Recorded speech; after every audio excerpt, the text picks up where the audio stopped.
ఆంధ్రప్రదేశ్లోని తర్లువాడలో ఏర్పాటు చేయనున్న గూగుల్ డేటా హబ్ వల్ల రాష్ట్రంలో నిరుద్యోగులకు పెద్ద ఎత్తున ఉద్యోగ అవకాశాలు లభిస్తాయని ఐటీ శాఖ మంత్రి నారా లోకేష్ అన్నారు. ఈ ప్రాజెక్టుకు స్థానిక ప్రజల నుంచి వస్తున్న మద్దతును ప్రస్తావిస్తూ ఆయన ట్విట్టర్ వేదికగా స్పందించారు. తర్లువాడలో ఏర్పాటు కానున్న డేటా సెంటర్పై ఓ ప్రముఖ ఆంగ్ల పత్రిక ప్రచురించిన కథనాన్ని లోకేష్ తన ట్విట్టర్ ఖాతాలో పంచుకున్నారు.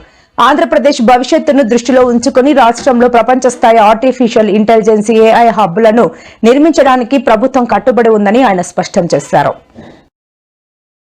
కొట్టుకొని పనిచేస్తున్నారు. 1,88,000 మందికి ఈ డేటా సెంటర్ పూర్తయి ఇండైరెక్ట్ గా డైరెక్ట్ గా డేటా సెంటర్ తాలూకా జాబ్స్ 1,88,000 మందికి జాబ్స్ రాబోతున్నాయి. వచ్చే నెల నవంబర్ 14, 15 వైజాగ్ లో సిఐఐ 20 లక్షల ఉద్యోగాలు దగ్గరికి వచ్చారనుకుంటున్నారు కమిటీ చైర్మన్ గా ఈ సమ్మిట్ తో. ఆ దిశగా అడుగులేసాం.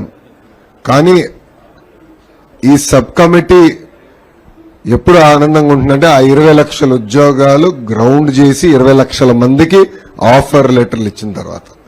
సో గౌరవ ముఖ్యమంత్రి గారు చెప్పినట్లు మేము ఎవరం కంప్లేసెంట్ అవ్వండి. ఎందుకంటే ఆయన పడుకోరు, మమ్మల్ని పడుకోనీరు, మమ్మల్ని అందరినీ పరిగెత్తిస్తారు. గౌరవ ముఖ్యమంత్రి గారు అన్నట్టు $1 ట్రిలియన్ ఇన్వెస్ట్మెంట్ దిశగా మేము పనిచేయాలి, ఆర్నిసలు కష్టపడాలి. బాబు సూపర్ 6 లో తొలి హామీ 20 లక్షల ఉద్యోగాల కల్పన, 5 సంవత్సరాల ఆఫర్ లెటర్లు వాళ్ళ చేతిలో పెట్టే బాధ్యత జీఎంగా మేము తీసుకుంటాం.